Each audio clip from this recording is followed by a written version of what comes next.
बिस्मिल्लाहिर्रहमानिर्रहीम। Pakistan tax academy के 17वें session के अंदर हम आपको खुशामदीद कहते हैं। आज का जो हमारा टॉपिक है वो set off and carry forward of losses and group taxation and group relief, इसके ऊपर इंशाल्लाह हम डिटेल बात करेंगे इसके अंदर। तो सेशन का आगाज़ करते हुए सबसे पहले मैं ज़रियाब एडवोकेट उनसे गुजारिश करूँगा कि वो आएँ और तिलावत कुरान पाक से सेशन का आगाज़ करें।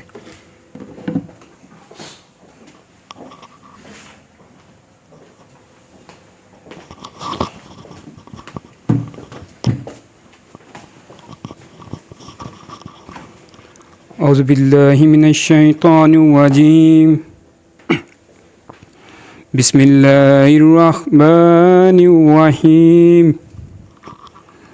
कुल हुवल्लाहु अहद अल्लाहुस समद लम यलिद वलम यूलद वलम यकुल लहु कुफुवन अहद। सदक़ल्लाह। जज़ाकल्लाहु खैर। जैसा कि आपके इल्म में कि हम इनकम टैक्स ऑर्डिनेंस के मुख्तलिफ मौज़ूआत जो हैं उनको 1 बाई 1 जो है इस टाइम उसके ऊपर अपने लेक्चर्स रिकॉर्ड कर रहे हैं, जिसके ऊपर आज सेट ऑफ लॉसेस और कैरी फॉरवर्ड ऑफ लॉसेस और उसके साथ जो है हमारा ग्रुप रिलीफ और ग्रुप टैक्सेशन। अमूम में ये कंसेप्ट बड़े कम इस्तेमाल होते हैं, लेकिन जो कंपनीज़, लिमिटेड कंपनीज़ और गवर्नमेंट अदारे हैं उनके अंदर इनकी बहुत ज़्यादा इम्पॉर्टेंस है। और इनकम टैक्स ऑर्डिनेंस का कोई एक भी एस्पेक्ट ऐसा नहीं जिसकी इम्पॉर्टेंस कम है, क्योंकि अगर एक जगह भी आपने गलती की तो आपका पूरी रिटर्न, पूरा जो आपका एक डॉक्यूमेंट है वो गलत हो जाएगा। तो इसको समझने के लिए मैं गुजारिश करूँगा अपने उस्ताद मोहसिन सरमंशा सुखैरा साहब से कि वो आएँ और इसके ऊपर हमारी रहनुमाई करें।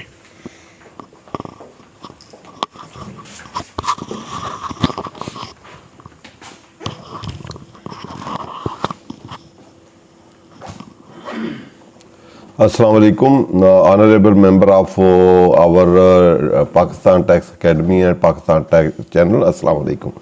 आज का हमारा जो टॉपिक है ये है with regard to set off and carry forward of losses. Generally ये टॉपिक जो है वो इंडिविजुअल जो होते हैं उनमें तो कम इसकी अप्लीकेबिलिटी है।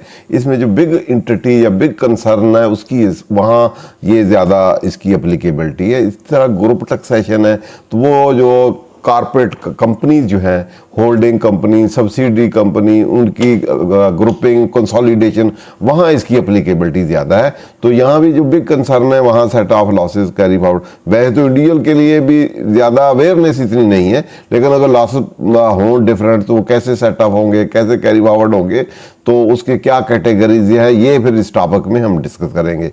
तो इस टॉपिक में जो सेक्शन रेलेवेंट सेक्शन है वो 56 से लेके 59B तक है। उसके साथ एक रूल्स भी हैं। रूल है 231D। ये तकरीबन आप समझ लें कि 6, 7, 8 सेक्शंस हैं, तो ये इसको डील करते हैं। तो इसके अकॉर्डिंगली जितनी सेट ऑफ से मुराद ये है कि सबसे पहले हम लॉसेस को देखें तो पहले हेड ऑफ इनकम्स है। तो हेड ऑफ इनकम आपकी सैलरी है, इनकम फ्रॉम प्रॉपर्टी है, और इसके बाद इनकम फ्रॉम बिजनेस है। इसके अलावा फिर आपका capital income from capital gain है और अदर सोर्सेज है। इनमें जब इनकम हम कैलकुलेट करते हैं तो वहाँ कुछ इनकम चार्जेबल टैक्स हैं, उनमें से कुछ deductions, expenditures, depreciation extra allowances वो हम उसमें से लेस करते हैं, तो नेट फिर आपका प्रॉफिट या लॉस या नेट इनकम आती है। अब यहाँ आपकी जो आपने इनकम चार्जेबल टैक्स है वो मोर देन आपके एक्सपेंसेस या डिडक्शंस या डेप्रिसिएशन होगी तो उसको हम कहेंगे नेट इनकम चार्जेबल टैक्स या टैक्सेबल इनकम या अदर उसमें प्रोविजन लेके एडलेस करके। तो अगर जहाँ कहीं डिडक्शंस या अलाउबल डेप्रिसिएशन या expenditure over and above the incomes होंगे तो उस सिचुएशन में वो लॉस होगा। इनकम की 2 डेफिनेशन समझे, पॉजिटिव इनकम और negative income. Negative income mean वो लॉसेज है। अब लॉसेज जो है वो सारे हेड में हो सकते हैं। सैलरी में भी अलाउंसेस, बेनिफिट जो है अलाउंसेस या डिडक्शन जो है वो ज़्यादा हो सकते हैं सैलरी से। इसी तरह इनकम फ्रॉम प्रॉपर्टी है, वहाँ भी अब नॉर्मल टैक्सेशन में वो एक्सेस हो सकते हैं, जब एक्सेस हो तो वहाँ लॉस हो सकता है। बिजनेस में एक्सपेंडिचर इनकम जो है उससे ज़्यादा हो सकते हैं तो वहाँ लॉस हो सकता है। कैपिटल गेन जो है उसमें जो लॉसेज हैं डिफरेंट, आपने इन्वेस्टमेंट की है, कुछ में आपके इन्वेस्टमेंट जो है कैपिटल एसेट में कुछ में लॉसेज है, कुछ में प्रॉफिट है, तो वहाँ भी एक्सेस लॉसेज हो सकते हैं। तो अदर सोर्स इनकम है, वहाँ भी डिडक्शंस या एक्सपेंडिचर लाभल है, वो भी मोर देन इनकम हो सकते हैं, तो वहाँ भी लॉसेज हो सकते हैं। तो एक तो है करंट ईयर जो टैक्स ईयर है, उसमें हमने देखना है कि उसमें जो लॉसेज 5 ये जो हेड है, इनमें अगर लॉसेज है तो वो हमने दूसरे हेड में सेटअप कर सकते हैं, क्योंकि टैक्सेबल इनकम पांचों हेड को टोटल एग्रीगेट करके कैलकुलेट करते हैं, तो लॉसेज प्रॉफिट को नेट करके हम फॉर द ईयर कैलकुलेट करेंगे। अब इसमें तमाम हेड जो है सेक्शन 11 में स्पेसिफाइड है, और ये 5 हेड में किसी में भी लॉस होगा तो दूसरे में वो सेटअप हो सकता है, सब्जेक्ट टू सर्टेन एक्सेप्शन जो इसमें दी होगी कि वो नहीं हो सकता। तो इसमें एक तो सेटअप करने के लिए सैलरी, दूसरे हेड का सैलरी के एंगेज सेट नहीं हो सकता है, लेकिन सैलरी का लॉस दूसरे के एंगेज सेट हो सकता है। सारे हेड का इंटर सेटअप हो सकता है, लेकिन सैलरी का वाला नहीं हो सकता। इसीलिए लॉसेस को हम डिवाइड करें सेटअप और कैरी फॉरवर्ड के लिए, तो हम इनको कह सकते हैं तो हेड वाइज लॉसेस, सैलरी वाले लॉसेस, इनकम फ्रॉम प्रॉपर्टी वाले लॉसेस, या कैपिटल गेन वाले लॉसेस, या अदर सोर्स वाले, या बिजनेस वाले लॉसेस को फिर आगे डिवाइड करते हैं कि नॉर्मल बिजनेस प्रॉफिट और स्पेकुलेशन बिजनेस दोनों को भी सेग्रीगेट होगा। स्पेकुलेशन वाले स्पेकुलेशन के एंगेज सेटअप होंगे, वो इंटरचेंज नहीं होंगे। इस तरह कैपिटल वाले कैपिटल लॉसेस के एंगेज सेटअप होंगे, दूसरों के एंगेज सेटअप नहीं होंगे, और कैरी फॉरवर्ड भी अपने के ही सेपरेट ही चलेंगे। अब बिजनेस में भी डिफरेंट बिजनेस हो सकते हैं।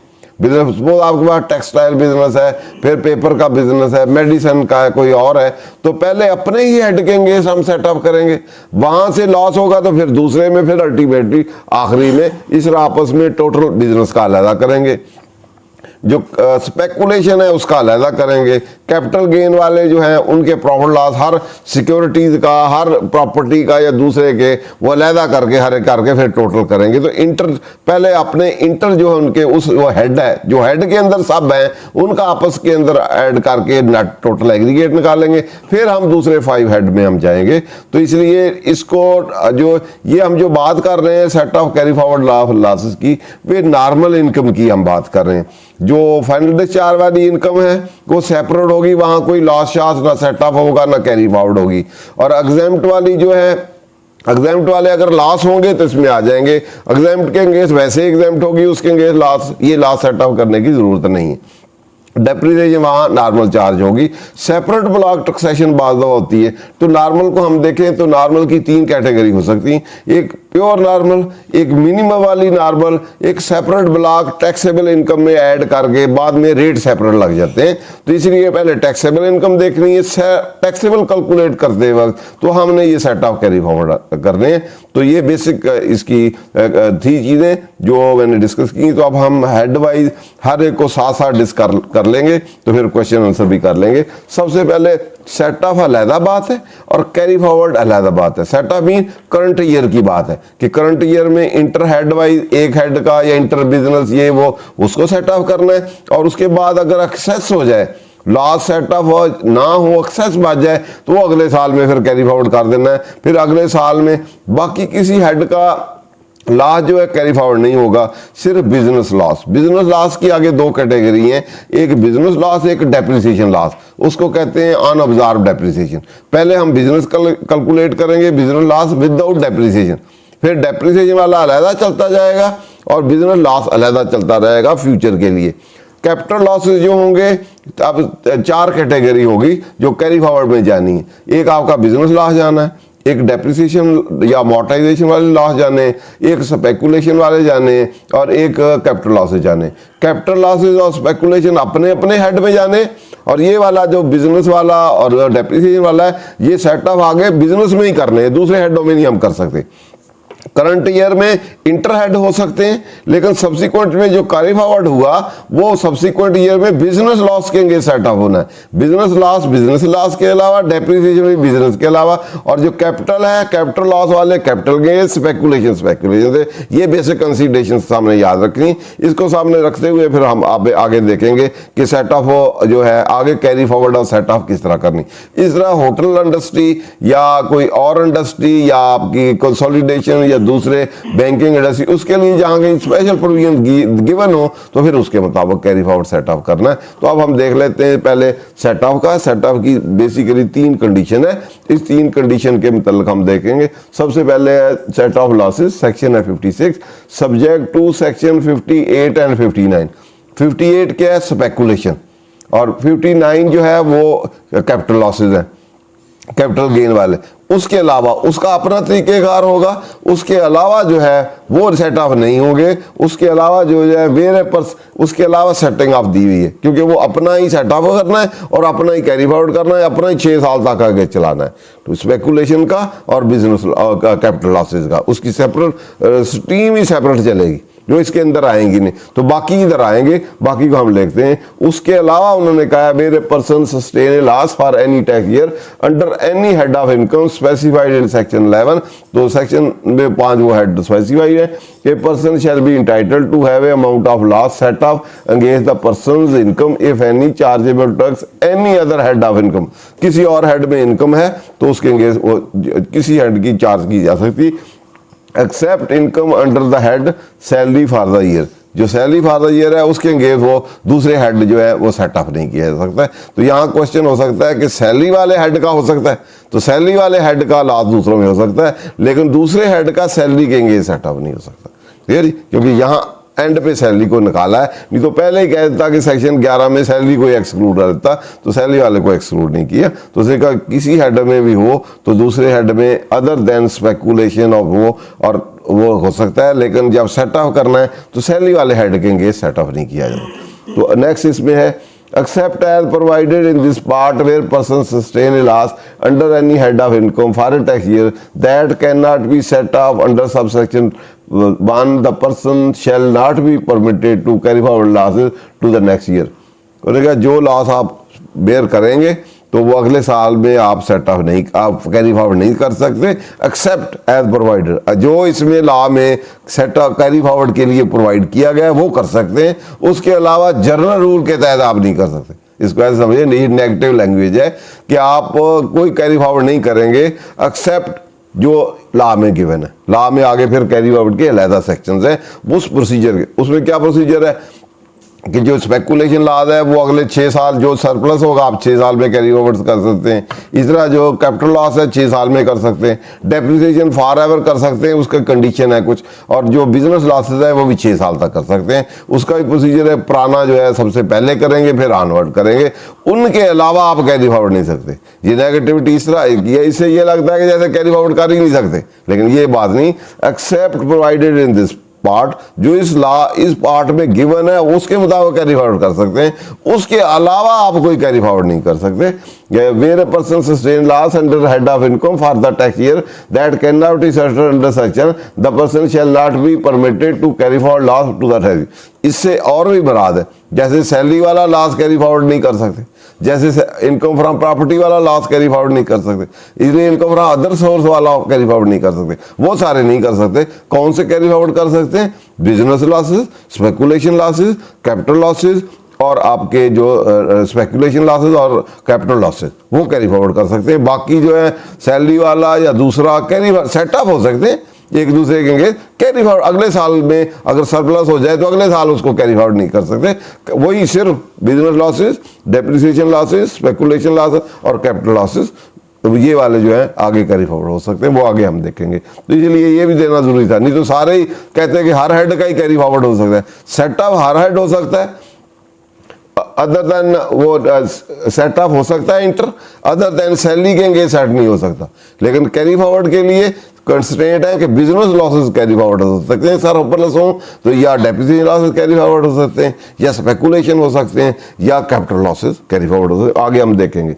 Where in a tax year person sustain a loss under the head income from business and loss under an other head of income, the loss under the head income from shall be set off lost.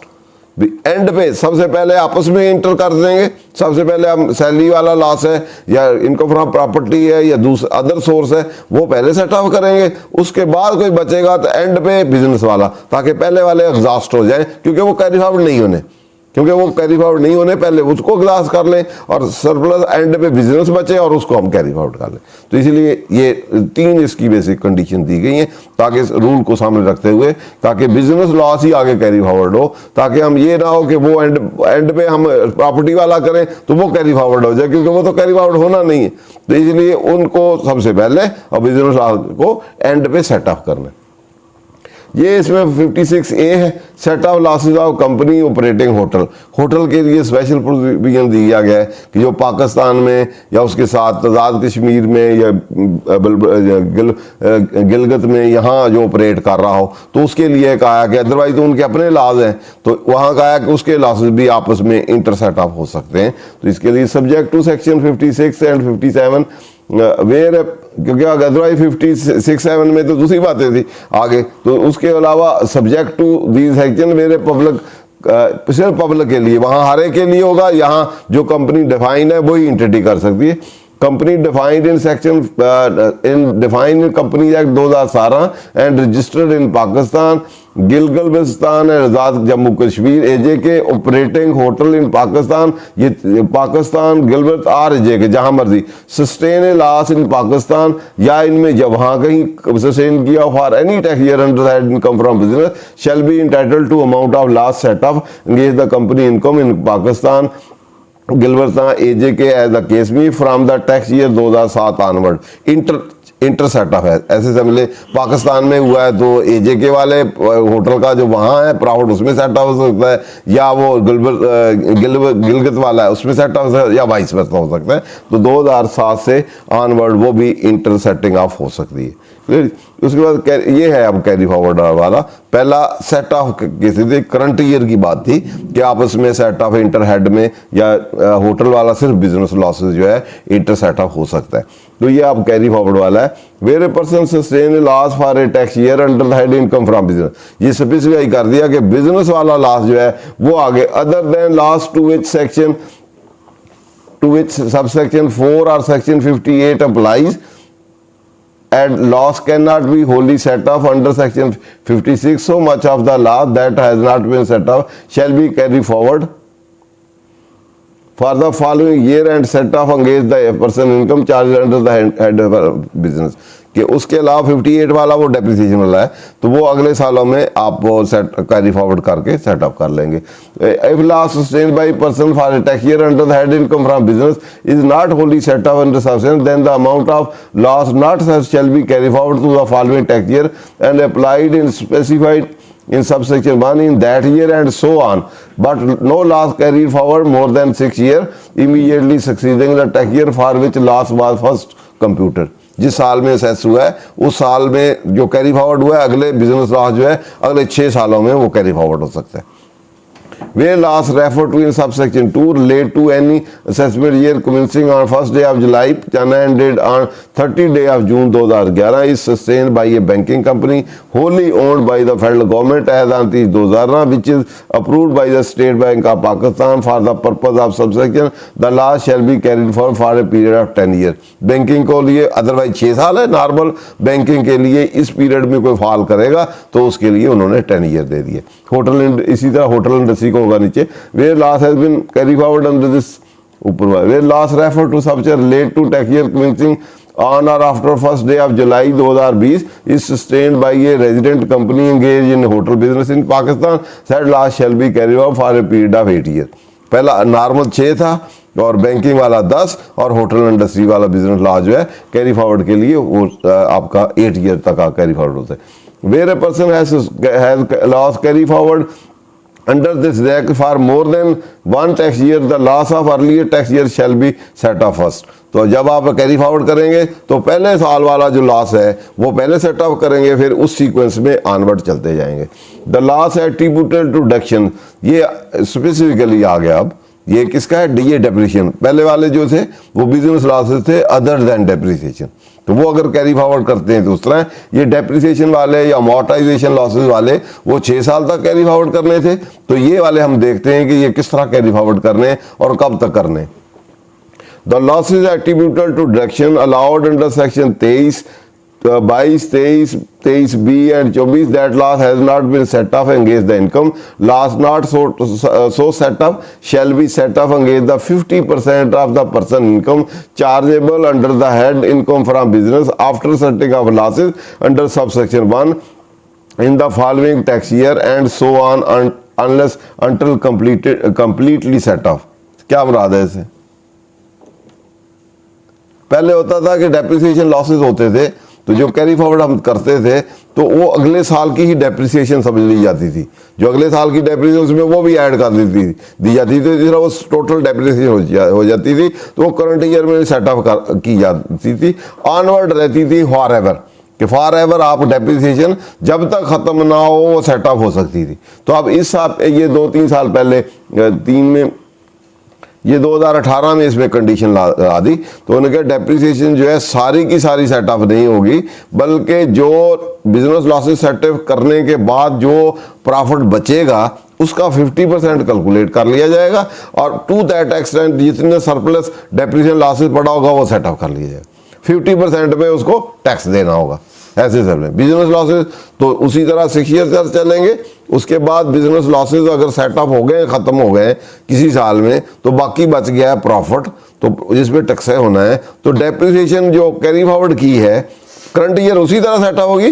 Carry forward वाले जो depreciation losses हैं वो to the extent of 50% of taxable income remaining taxable income after setting off business losses, जो पिछले साल के और current set of करने के बाद वो 50% तक वो सेट ऑफ होगा। इस तरह ये ऑनवर्ड फिर चलता जाएगा, जो भी कैरी फॉरवर्ड होता जाएगा उसका जो लॉस प्रॉफिट बचेगा उसका 50% तक करेंगे और ऑनवर्ड इस तरह चलता जाएगा।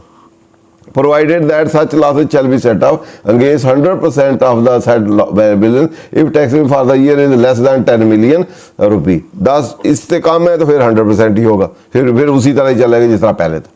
10 मिलियन से कम होगी तो उसी तरह ही चलेगा, सारा का सारा सेट होगा। जिसकी 10 मिलियन से इनकम ऊपर वो बच जाएगी तो फिर उसका 50% कैलकुलेट करके टू दैट एक्सटेंट जो है वो होगा। क्लियर?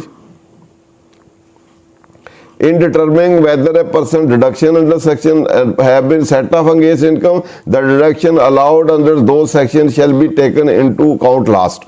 जैसे बिजनेस लॉसेस के बाद ये इसकी बारी आएगी, पहले वो एग्जॉस्ट कर लेंगे उसके बाद ये डेप्रिसिएशन वाले सेट ऑफ कर देंगे। Set off business losses consequent to amalgamation. अगर दो फर्म जो कंपनी एमैलगेट होती हैं तो एमैलगमेट होकर एक में प्रॉफिट है इसमें लॉस है, तो क्या पिछले एक लॉस वाले आगे कैरी फॉरवर्ड हो सकते हैं कि नहीं हो सकते? तो अगली जो एमैलगमेटेड कंपनी है या एंटिटी है उसमें सेटअप हो सकते हैं कि नहीं, या किस कंडीशन में होंगे या कब तक होंगे या कितने होंगे, उसके लिए प्रोविजन। अगर 2 AOPs या एक AOP एक कंपनी आपसे मर्ज करके एक नई एंटिटी बना लेते हैं तो एक में प्रॉफिट था, एक में लॉसेस था, 2-4 में लॉसेस था, तो अब एक्यूमुलेट हुआ है, तो क्या पिछले एक एंटिटी के लॉसेस कैरी फॉरवर्ड होकर आगे सेटअप हो सकते हैं कि नहीं, उसके मतलब वो भी हो सकते हैं, सब्जेक्टिव कंडीशन जो इसमें मेंशन है। The assessed losses excluding capital losses, capital losses नहीं होंगे for the tax year other than brought forward and capital losses of capital losses of the amalgamated companies or companies shall be set off against business profit and gain of amalgamate company and vice versa, आपस में भी और एक दूसरे के खिलाफ भी। किधर गए? Vice versa in the year of amalgamation, जिस साल अमेलगमेट हुई उसमें हुई, and where loss is not adjusted against the profit and gain for the tax year, the unadjusted loss shall be carry forward for adjustment up to period of 6 years succeeding the year of amalgamation. एक जिस साल amalgamate हुई उसमें setup हो सकते हैं और 6 साल तक आगे जा सकते हैं। The provision of sub section 4 और 50 से उसके जो सेक्शन हमने 57 वाले देखे हैं जो कैरी फॉरवर्ड वाले, वो उसी तरह ही अप्लाई होंगे जिस तरह अदरवाइज अप्लाई होते हैं। Allow subsection 4, 550 shall apply for the purpose of allowing unobserved depreciation of amalgamate company or company in the assessment of amalgamate company and vice versa। वो उसी तरह ही अप्लाई होंगे जैसे वो 50% वाला बैलेंस या 10%, 10 मिलियन तक। Provided that loss referred to in sub 1 referred to in shall be allowed set up subject to the condition that amalgamation company continue business of amalgamation for a minimum period of 5 years from the date of amalgamation। ये condition है, फिर उसी तरह होगा अगर 5 साल तक अमेलगमेटिंग company जो अमेलगमेट हुई है वो चलेगी। तो in case of amalgamation of banking company or non-banking institution, insurance company, accumulated losses under the head income from business not being speculation losses of amalgamated company shall be set off and carry forward against business losses and gain of amalgamated company vice versa up to period of 6 years immediately succeeding the year in which loss was first computed in case of amalgamated company and amalgamated company or company। ये banking company insurance को भी उन्होंने लागू। आगे जी, provided that provision shall in case of banking shall be applicable from July 1st 2007 से onward ये applicable where any of the condition as laid down by the State Bank of Pakistan or Security Exchange Commission of Pakistan or any court as the case may be in the scheme of amalgamation are not fulfilled, the set off of losses or allowances for depreciation made in the tax year of amalgamated company or amalgamating company or company shall be deemed to be income of that amalgamated company or amalgamating company or as the case may be for the year in which default is discovered by the commissioner or taxation officer and all the provision of the company shall apply accordingly। अगर अमेलमेशन हो गई है, losses set of हो गए हैं या carry forward हो गए हैं, बाद में चला कि कोर्ट ने अमेलमेशन की थी, अनाउंस की थी, उन्होंने आर्डर पास किया था या कमीशन ने किया था, वो कंडीशन जो थी वो फुलफिल नहीं हुई, तो वो फिर जो उसने उसकी वजह से उसको प्रॉपर जिसमें लॉस जितना उसने टैक्स बचाया है फिर उससे रिकवर किया जा सकता है। कैरी फॉरवर्ड अब ये 58 जो है ये डील करता है with regard to speculation losses. ये इंडिपेंडेंट सेपरेट चलेगा, सेटअप भी स्पेकुलेशन का स्पेकुलेशन के अंगेंस्ट ही होगा और कैरी फॉरवर्ड करके आगे सेटअप करना है अगले सालों में तो वो भी स्पेकुलेशन के अंगेंस्ट होगा।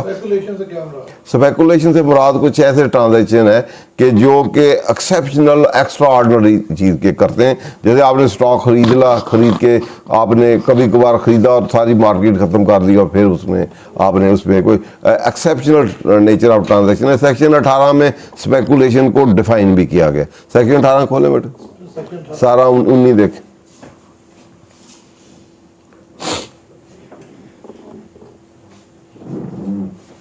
उन्नी देख,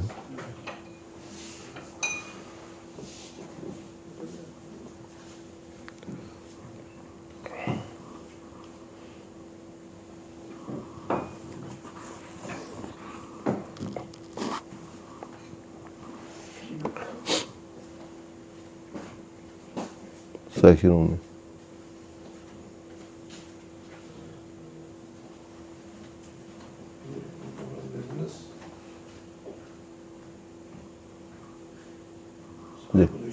where a person carry on business of speculation business 19 section deal करता है मुकम्मल।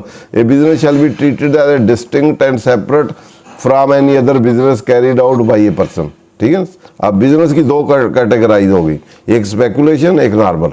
तो नॉर्मल वाले वो चलेंगे, नॉर्मल में फिर हज़ारों हो सकता है, वो आपकी ट्रेडिंग हो सकती है, मैन्युफैक्चरिंग हो सकती है, सर्विसेज हो सकती है, ABC कंपनियाँ हो सकती हैं, हज़ारों की आपकी टेक्सटाइल हो सकती है, आगे सेक्टर वाइज भी हो सकती है। एक मेन सेक्टर होते हैं वो मैन्युफैक्चरिंग सर्विसेज और ट्रेडिंग, और उनके आगे मैन्युफैक्चरिंग भी हो सकती हैं, टेक्सटाइल इंडस्ट्री, शुगर इंडस्ट्री, फलां। तो ट्रेडिंग में भी हज़ारों काम, इम्पोर्ट एक्सपोर्ट ये वो करते हैं, सर्विस में भी प्रोफेशनल सर्विस दूसरी ये वो हज़ारों हो सकती है। एक नॉर्मल है, एक स्पेकुलेशन है। स्पेकुलेशन को उन्होंने कहा सेपरेट डील किया जाएगा। A part shall apply separately to the speculation business and other business of the person had from business for that year. Loss of person rising from the speculation business sustain for a computed in accordance with this part shall be dealt with, इथे reference 58 का दे दिया गया, ठीक है। इनसे से कह रहे हैं स्पेकुलेशन बिजनेस मीन्स, ये जी आपकी जो आपका क्वेश्चन था, तो यहाँ वो मीन है business in which contract for purchase and sale of any commodity including stock and share is periodically or ultimately settled otherwise than actual delivery or transfer of commodity but does not include business in which। तो delivery की ना जाए, वैसे purchase किया, हज़ारों का cell भी कर दिया, तो अब चीज़ें आई नहीं है वो हो तो प्लस ये है, ठीक है। विदाउट डिलीवरी आपने माल खरीदा कि पूरा मंडी मेरी है इतने की, माल आया भी नहीं और आगे सेल भी कर दिया, बाद में आया फिर आपने दे दिया। हेजिंग भी कहते हैं, कपास वाले करते हैं, कपास वाले जैसे जिनिंग वाले कर दे, गांठ रख दी, इतनी गांठ बेच दी, गांठ है ही नहीं अभी, खरीदी इससे खरीदी आगे बेच भी दी, अभी है नहीं, बाद में आई तो डिलीवर होगी। तो speculation journey extra ordinary transaction nature के होते हैं जो स्पेकुलेट करते हैं। वो जर्नी तो अलाउ नहीं होते, लेकिन क्योंकि मार्केट की मोनोपोली क्रिएट की जाती है और प्राइस को बढ़ाया जाता है और उससे ट्रेड किया जाता है, जिसकी कमोडिटी अवेलेबल ना हो वैसे ही आप भेज दें। तो एक contract in respect of raw material or merchandise is entered into by a person in the course of manufacturing entire business to guard against loss to future price fluctuation for the purpose of fulfillment of other person contract for the actual delivery of goods to be manufactured or manufactured to be sold। भी actual delivery अभी manufacture ना हुआ, उससे पहले purchase sale कर दें, physically चीज़ exist ना करती हो, सब्सिक्वेंटली आनी हो, तो ताकि आप फ्यूचर के लॉसेस को के प्राइस बढ़ ना जाए, तो आप उससे पहले ही परचेज कर लें, प्राइस बढ़ेगी तो फिर जैसे पेट्रोल है, आप प्राइस बढ़ने वाली उसे पहले ही खरीद लिया या बेच लिया पहले ही, तो उस ट्रांजैक्शन जो प्राइस को मैनेज करने के लिए या प्राइस से प्रॉफिट फ्लक्चुएशन ऑफ प्राइस से प्रॉफिट कमाने के लिए जो ट्रांजैक्शन किए जाते हैं उसको कहते हैं speculation. Contract in stock share is entered into bye a dealer और investor thereto to guard against loss in persons holding of stock and shares हो प्राइस फ्लक्चुएशन से बेनिफिट लेने के लिए जो भी आप ट्रांजैक्शन करें इमीडिएट पे उसको कहेंगे हम ये स्पेकुलेशन। इस तरह मेंबर ऑफ फॉरवर्ड मार्केट और stock exchange the course of transaction in the nature of, आगे बेटा, जॉबिंग arbitrage to guard against loss which may arise in the ordinary course of business loss as such member। तो member stock exchange के भी वो भी delivery अभी आना होता है, उससे पहले परचेज सेल कर लेते हैं, स्टॉक में है नहीं, बाद बार डिलीवरी एक्चुअल हुई ही नहीं, आपके नाम ट्रांसफर ही नहीं हुआ, आपने पहले भेज दिया है, किसी को भेज दिया उधर से डायरेक्ट लेके, जैसे बयाने पे भी काम करते हैं लोग, बयाने पे जमीन खरीदी आगे भी भेज दी, खुद अपने नाम ली नहीं, डायरेक्ट ही उधर करवा दिया और उसी में से पैसे कमा लिए, बेनामी नहीं हो जाएगा, बेनामी वो अपनी जगह पे, यहाँ स्पेकुलेशन इस तरह है। बाद बार नाम पे भी ले लेते हैं लेकिन पहले लेते हैं, बेसिकली इससे मुराद ये है वो तो फिजिकली एग्जिस्ट करती है, यहाँ स्पेकुलेशन में और उसमें फ़र्क ये है कि यहाँ वो चीज़ एग्जिस्ट नहीं करती या चीज़ आपके पास नहीं है, आपकी ओनरशिप में नहीं है और आपने ट्रेड कर दी, ठीक है, जो आपकी ओनरशिप में या आपके पास पोजेशन में नहीं है या भी मैन्युफैक्चर नहीं हुई, तो वो चीज़ आपने उसकी परचेज करके सेल भी कर दी है फिजिकली, वो बेसिक आम नॉर्मल परचेज सेल में। और इसमें ये फ़र्क है कि वो उसका एग्रीमेंट चीज़ एग्जिस्ट करती है आपके पास, उसका अपने एग्रीमेंट सेल जब वो किया है, रिकवरी आपकी इंस्टॉलमेंट पे भी हो सकती है, कैश भी हो सकती है, जैसे मर्जी आप ले सकते हैं, लेकिन वो चीज़ एग्जिस्ट करती है। लेकिन यहाँ जो प्राइस मैनेजमेंट करने लगी वो चीज़ ही अभी नहीं एग्जिस्ट करती, उससे पहले ही आपने परचेज कर ली, उससे पहले सेल कर दी है, किसी मैन्युफैक्चरर से आपने परचेज कर लिया, अभी उसने वो चीज़ मैन्युफैक्चर करनी तो आपने आगे भी भेज दी। तो ये इस तरह के जो ट्रांजैक्शन है दीज आर एक्स्ट्रा ऑर्डिनरी, जो normal routine trading buying selling है उससे हट के ये ट्रांजैक्शन ऐसे जो है उनको हम स्पेकुलेशन करें, ठीक है। तो इन स्पेकुलेशन ये वाले बिजनेस जो इसमें फाल करेंगे, इन बिजनेस में अगर लॉस होता है तो लॉस पहले अपना जिस साल में हुआ है उस साल में अगर 2-3 स्पेकुलेशन के, एक स्टॉक का है, शेयर का बिजनेस है उसका स्पेकुलेशन, एक मर्चेंटाइज या ट्रेडिंग कमोडिटी का है, एक फॉरवर्ड कॉन्ट्रैक्ट मेंबर का है, उसके 3-4 बिजनेस है, वहां से लॉसेज आ रहे हैं, एक में प्रॉफिट है, पहले आपस में सेट होंगे, फिर सेट होकर जो नेट बचेगा वो अगर लॉस है तो कैरी फॉरवर्ड हो जाएगा, वो अगले साल में होगा, इसी तरह फिर वो 6 साल तक सेटअप कैरी फॉरवर्ड आ गए मिनट में।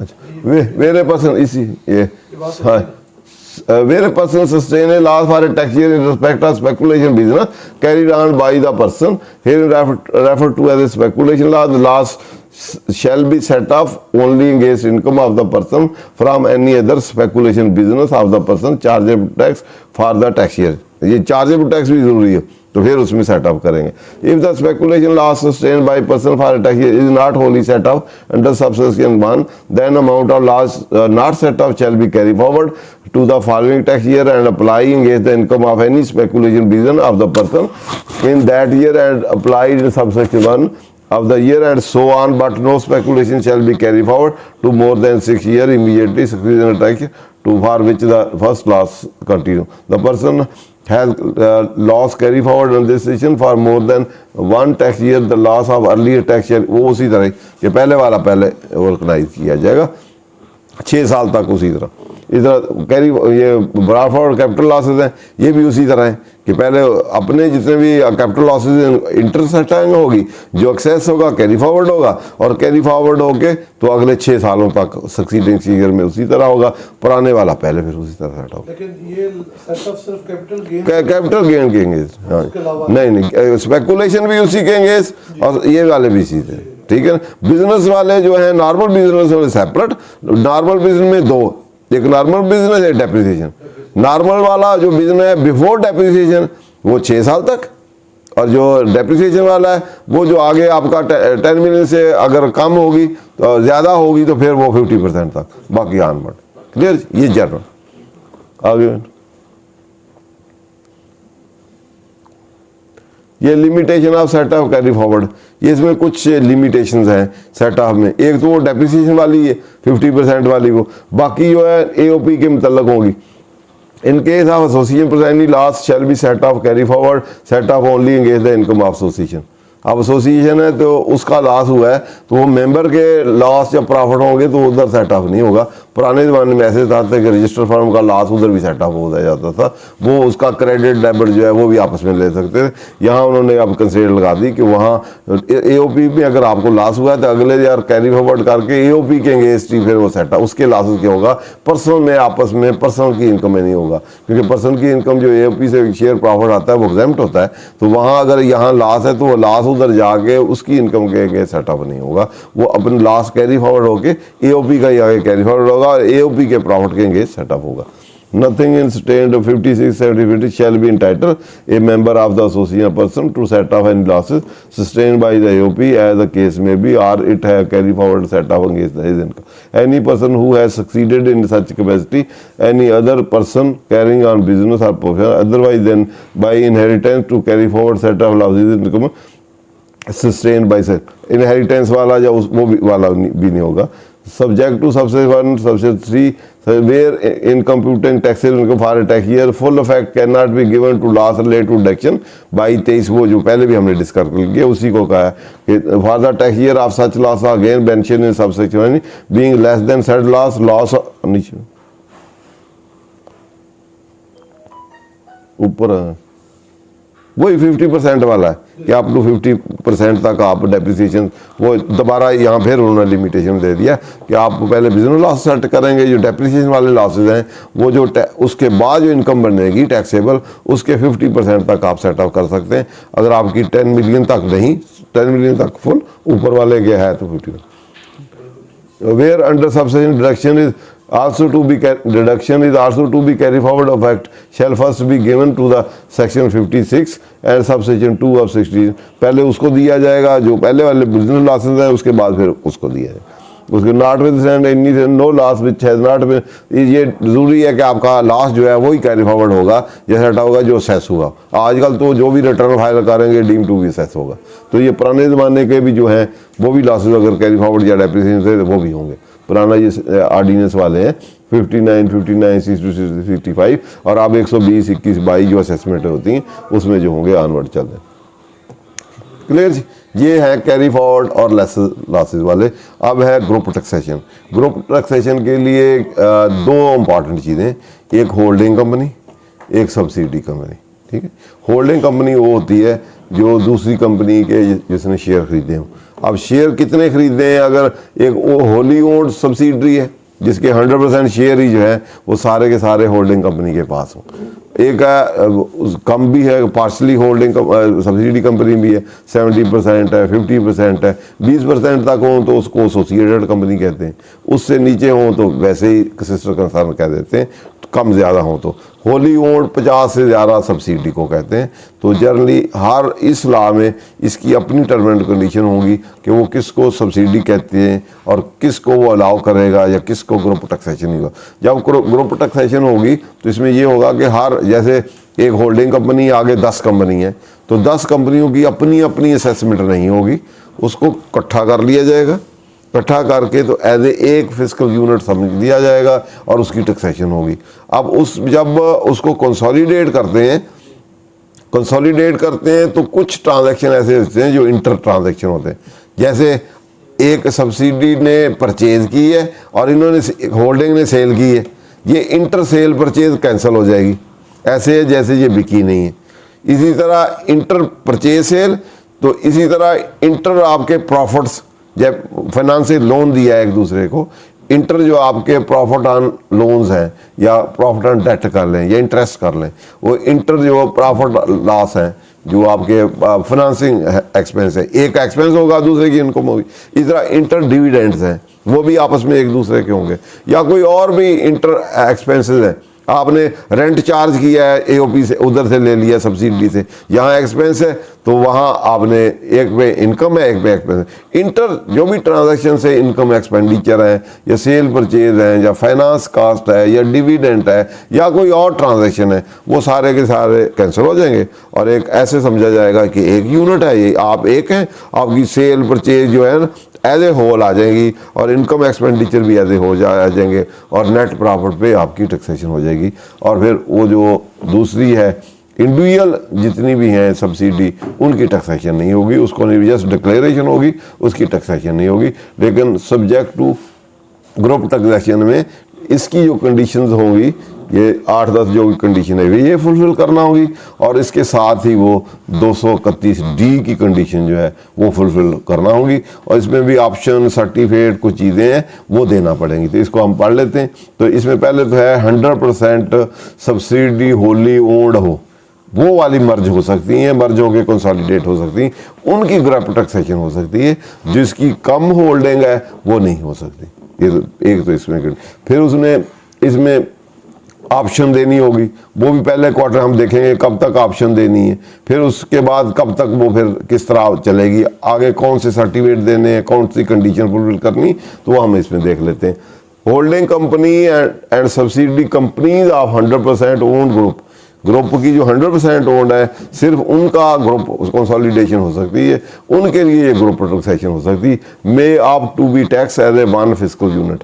तो सब्सिडी कंपनी और होल्डिंग सब्सिडी जो 100% ओन्ड हो वो ऑप्शन दे सकती है कमिश्नर को या रेलेवेंट डिपार्टमेंट को कि मैं एज ए ग्रुप टैक्सेशन में इंटरेस्टेड हूँ तो मेरे ग्रुप टैक्सेशन किया जाए as a one fiscal unit. तो ऑप्शन किस तरह देनी है वो रूल 231D में है, उसका प्रेस का ही फॉर्म है, उस पर देनी है, सब्सिडी ने देनी है और साथ जो होल्डिंग कंपनी उसने में देनी है for the purpose of group taxation. In such a cases, beside consolidated group account as required under the Companies Act 2017, computation of income and taxes shall be made for tax purpose। कि consolidated एक account बनते हैं जिसमें मैं पहले कहा कि inter adjustment सारी ख़त्म कर देते हैं, इंटर सेल परचेज प्रॉफिट ये वो इंटर प्रॉफिट जितने ख़त्म करके नेट एक जो कंसोलिडेटेड अकाउंट बनेंगे, balance sheet profit and loss वो जो बनेंगे वहाँ प्रॉफिट आएगा। उसके अलावा उसकी फिर रिवर्स वर्किंग डेप्रिसिएशन ये वो करके टैक्सेबल इनकम भी कैलकुलेट की जाएगी एज ए फिस्कल यूनिट और टैक्स लायबिलिटी भी की जाएगी और वो फिर उसको अकॉर्डिंगली डिस्चार्ज की जाएगी, या उसमें जो एडजस्टमेंटें होंगी वो करके पेमेंट एडवांस टैक्स वगैरह तो उसकी लाइबिलिटी होगी। The company in the group shall give irrevocable option for the taxation under this section as a one fiscal unit.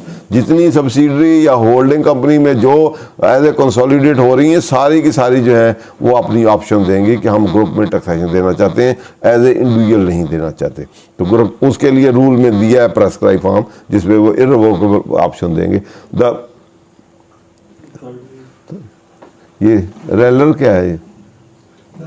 Relief under group section would not be available to last prior to the formation of group. The relief under group section would not be available to the last prior to the formation of। जब group बनेगा तो उसके बाद वाले जो losses charges होंगे या profit होंगे वो वन में जाएंगे, पुराने वाले इसमें कंसीडर नहीं होंगे। उसके बाद option of group taxation shall be available to those group company which comply with the corporate governance requirement and group designated rule और regulation as may be specified by the SECP from time to time and are designated as a company entitled to avail the group taxation। Security exchange के जो governance rule regulation है वो इनको group को और subsidy को comply with करना होंगे, वो फुलफिल करेगी तो फिर ये ग्रुप टैक्सेशन अवेल कर सकती है। Group taxation may be regulate through rules as may be prescribe by the board. तो रूल जो 231D जो है वो रूल प्रेस्क्राइब कर दिया है, FBR ने उसको कंप्लाई करना पड़ेगा। तो फिर ये जो है इसको ये हम इसको देख लेते हैं रूल को, ये दोनों वो वाला और ये कंप्लाई होंगे तो फिर आपको ग्रुप टैक्सेशन हो सकती है। For the purpose this rule 100% own, यहीं से शुरू होता है बेटा। A company shall be subsidiary company where another company herein referred to as a holding company own all equity share of a company except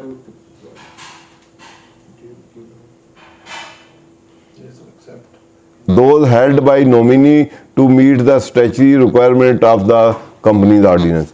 जिससे मुराद ये है कि एक होल्डिंग कंपनी जो है उसके बाद सब्सिडी के सारे शेयर हों, 100% ओन हो, लेकिन बाज़ दफ़ा कहीं लोन शोन लिया हो तो उसमें नॉमिनी डायरेक्टर होते हैं बैंकों के या दूसरे, तो उसको भी कुछ शेयर होल्ड होने हो तो उसको उसमें से एक्सक्लूड कर दिया जाएगा या उसको भी इंक्लूड करके उसको यही समझा जाएगा कि ये सब्सिडी कंपनी है और होली ओन्ड है।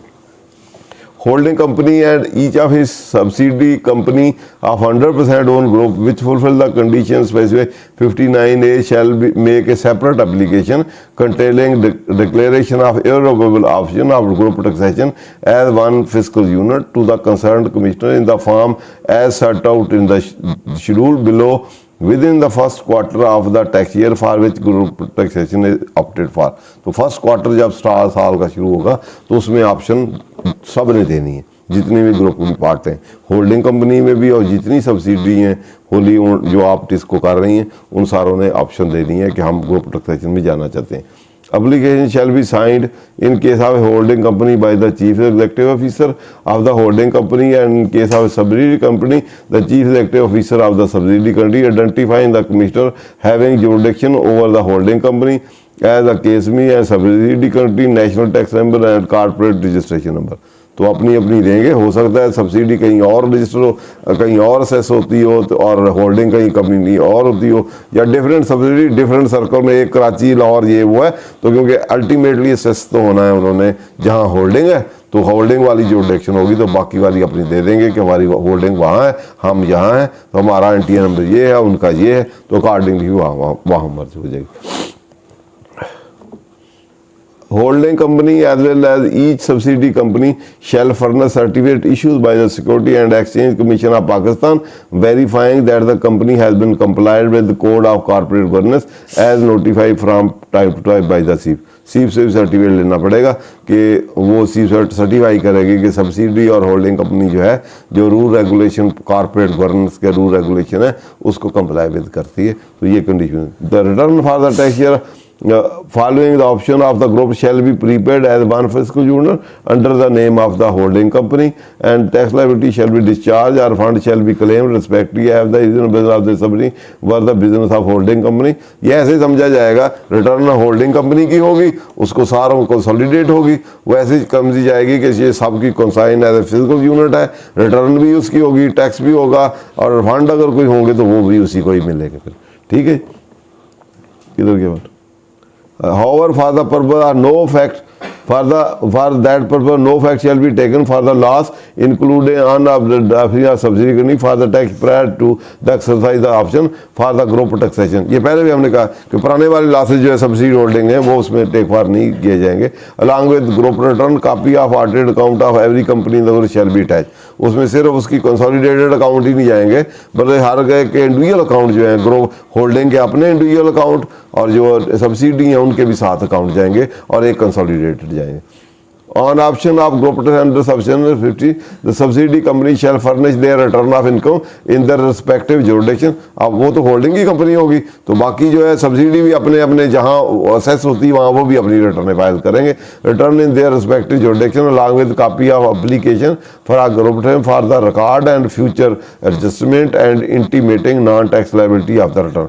ये उनको बताएंगे कि हम टैक्स नहीं होते क्योंकि हम ग्रुप में टैक्स देते हैं लेकिन रिटर्न फाइल कर देंगे।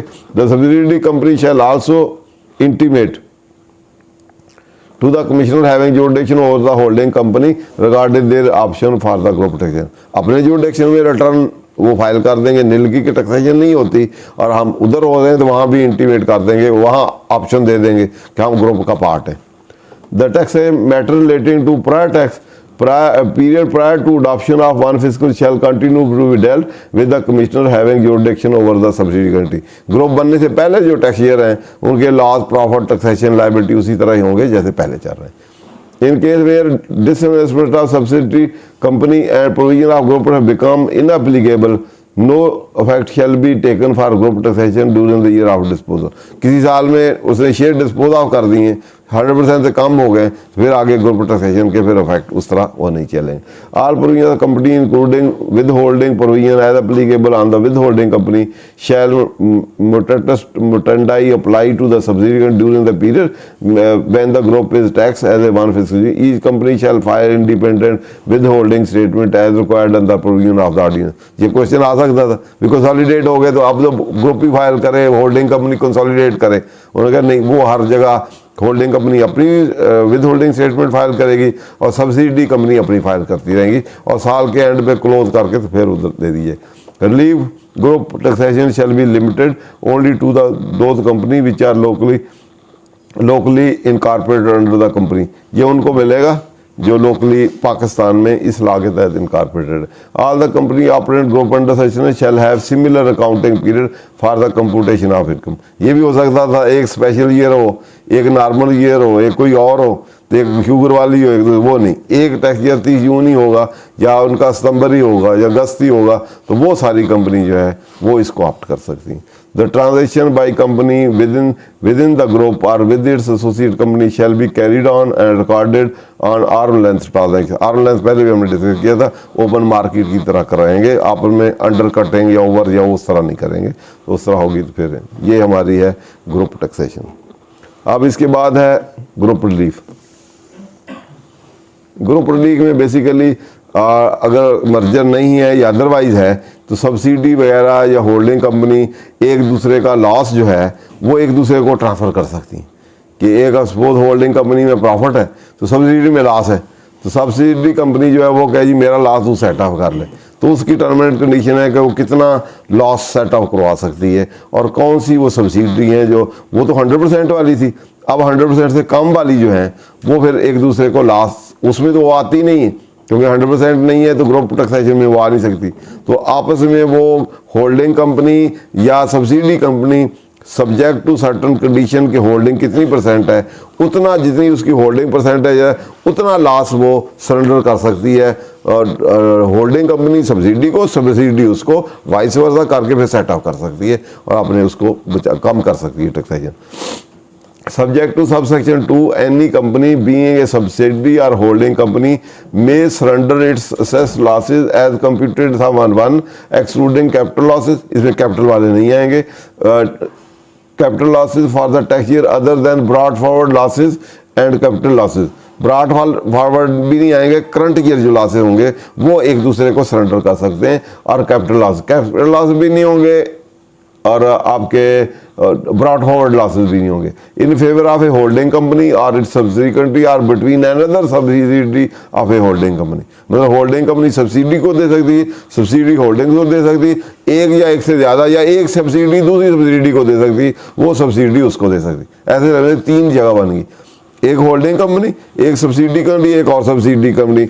होल्डिंग कंपनी सब्सिडी ए को भी दे सकती, बी को दे सकती, सब्सिडी ए भी दोनों होल्डिंग को दे सकती, सब्सिडी ए जो ए भी है वो आपस में भी दे सकती। तो इसलिए इस तरह अपना लॉस जो है वो सरेंडर कर सकती हैं और वो फिर अकॉर्डिंगली उसको अपने लॉस में प्रॉफिट में किंगे सेटअप कर सकती हैं, provided that where one of the company in the group is a public company, listed company, stock exchange, the holding company shall directly hold 55% और more of the share capital of the subsidy country. ये आपस में surrender के लिए अगर group में सारे जो भी 8-10 कंपनी है, इनमें अगर एक लिस्टेड कंपनी है तो लिस्टेड कंपनी कम अज कम 55% जो है सब्सिडी का होल्ड करे, तो फिर ये उसको परमिसिबल है ये वाला रिलीफ, अदरवाइज नहीं है। जो दूसरी कंपनी है अगर लिस्टेड कंपनी नहीं है कोई भी तो फिर 75। Where none of the company in the group is listed company, the holding company shall hold directly 75% और more share of the subsidy country. तो उस सिचुएशन में सब्सिडी वो बनेगी जिसका 75% से ज़्यादा होल्डिंग होगी, 70%, 5% या हो, अदरवाइज वो सब्सिडी नहीं होगी। अब इसका लॉस कितना सरेंडर कर सकती है, जितनी परसेंटेज होल्डिंग है। पहले 55 से लिस्टेड कंपनी है तो 55 से अबाव हो, तो इससे जितनी भी फिर, और इसमें 75% से अबाव, तो अब 75% होल्डिंग है तो इट मीन 75% उसका लॉस कैलकुलेट करेंगे। वो इसी तरह a total loss divide by 100 multiply percentage of holding, वो लॉस कैलकुलेट होगा, वो आगे कैरी फॉरवर्ड कर सकती। तो अब 75% है, 80 है, जितनी भी परसेंटेज होल्डिंग की है टोटल लॉस का अपनी का वो कैरी फॉरवर्ड करके वो परसेंटेज निकाल के उतनी जितनी परसेंटेज ऑफ होल्डिंग है उस वही रेशियो लॉस फिर लगाएंगे और वो कैरी फॉरवर्ड कर। ये उसी तरह loss shall be under subsidy shall be allowed as per following formula 1/100 multiply B. 1 A क्या है, holding percentage, A is the percentage of share hold held by the holding company of the subsidy company. Listed company है तो 55 से कम नहीं होनी चाहिए, और जो अदर है तो 75 से कम होनी चाहिए। कम होगी तो ये लीव ले ही नहीं सकते, उससे अबाव हो फिर आगे परसेंटेज ऑफ होल्डिंग है उसके मुताबिक ये हो सकते हैं। लॉस ऑफ द कंपनी नीचे है, the loss surrendered by the subsidiary company may be claimed by the holding company or subsidiary company for set of its income under the head income from business in the year and following 2 tax years subject to the following condition। जो surrender किया है वो उस साल में या अगले 2 सालों में तो वो अपने कर सकती है, लेकिन ये कंडीशन फुलफिल करनी है। पहली क्या है, there is continue ownership of 5 year of the share holder subsidy to the extent of 55% in case of listed company या 75% in the case of other. 5 year तक उसकी शेयर होल्डिंग उसकी चले। ये company with in business trading shall not be enter, जो अगर trading करती है जो उसमें एक सब्सिडी है वो काम ट्रेडिंग करती है तो ट्रेडिंग वाली को ये रिलीफ नहीं मिलेगा, वो उसमें ऐड या सरेंडर नहीं कर सकती या ले दे नहीं सकती। Holding company being a private company with 75% of ownership of share listed with in the 3 year of that listed, जो प्राइवेट कंपनी होगी लिस्टेड नहीं होगी तो उन्होंने अगले 3 साल में आपको लिस्ट कराना जरूरी होगा, ठीक है। अब जब ग्रुपिंग हुई है लीव ले सकती है, लेकिन जैसे एक लिस्टेड थी तो प्राइवेट होल्डिंग है तो होल्डिंग 3 सालों में अपने आप को एज ए लिस्टेड कंपनी करा दे। Loss surrender loss claim under this section shall have approval of board of director of the respective company, जिसका जो क्लेम कर रही है या जो सरेंडर कर रही दोनों कंपनी का बोर्ड ऑफ डायरेक्टर जो है उसको approval they. Subsidy company continue the same business during the head period of 3 year, वो सब्सिडी कंपनी 3 साल अपना बिजनेस भी कंटिन्यू किया।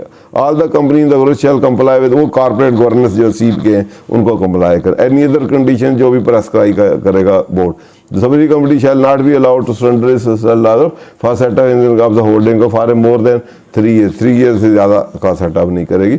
Where loss surrender is not adjusted against the income of holding company in the said 3 year, the subsidiary company shall carry forward the unadjusted loss in accordance। वो अगर adjust नहीं होता holding में तो फिर subsidy अपना वापस लेगी और उस तरह ट्रांसफर करेगी। उसके बाद if There has been a disposal of share by holding company during the aforesaid period of 5 years to bring ownership of holding company less than 5% of 70 as the case may be holding in the year of disposal. Offer the amount of profit on which tax has not been paid due to set of surrender by the company. अगर holding कम हो जाएगी तो जिस पे जितना profit लिए profit में tax benefit लिया वो वापस देना पड़ेगा. Loss claiming company with the approval of board of director transfer cash to the loss rendering company equal to the amount of tax payable on the profit loss set off against the acquired loss at the applicable rate. The transfer shall not be taken as a taxable event in the case of either of the two company. जितना उसने loss render किया है उस पे जो tax का उसने benefit लिया है टैक्स अमाउंट का उतना अमाउंट वो कैश उस सब्सिडियरी कंपनी को या वाइस वर्सा ट्रांसफर कर देगा और उस पे फिर टैक्सेशन उस ट्रांसफर पे अमाउंट पे टैक्सेशन नहीं होगी. ट्रांसफर ऑफ लेकिन अदरवाइज शेयर आपस में परचेज सेल किए हैं तो वो टैक्सेबल अमाउंट आपस में किए हैं तो टैक्सेबल नहीं होंगे. थर्ड पार्टी से परचेज सेल किए हैं तो वो टैक्सेबल होंगे उसके गेन शेयर वो टैक्सेशन होगी. The transfer of share between the company and share holder in one direction would not be taken as a taxable event provided the transfer had to acquire share capital for the formation of group के लिए अगर वो share लेते देते हैं आपस में तो वो एज ए टैक्सेबल इवेंट नहीं होगा उसकी गेन शेन पे टैक्सेशन नहीं होगी. As a group approval of security board commission SECP at state bank as required वो लेनी पड़ेगी. लेकिन सेल परचेज थर्ड पार्टी वाला टैक्सेबल इवेंट होगा उसमें कैपिटल गेन पे टैक्सेशन होगी. ठीक है जी, thank you very much. Question है तो इसमें प्रॉफिट एंड जो capital losses carry forward group relief group taxation कोई सवाल है तो उसके ऊपर इससे हट के कोई सवाल है तो वैसे ही 5 बजने वाले हैं नमाज का टाइम हट के सवाल है तो क्वेश्चन है तो पूछ लें नहीं तो फिर अगली दफा. ठीक है. Thank you very much.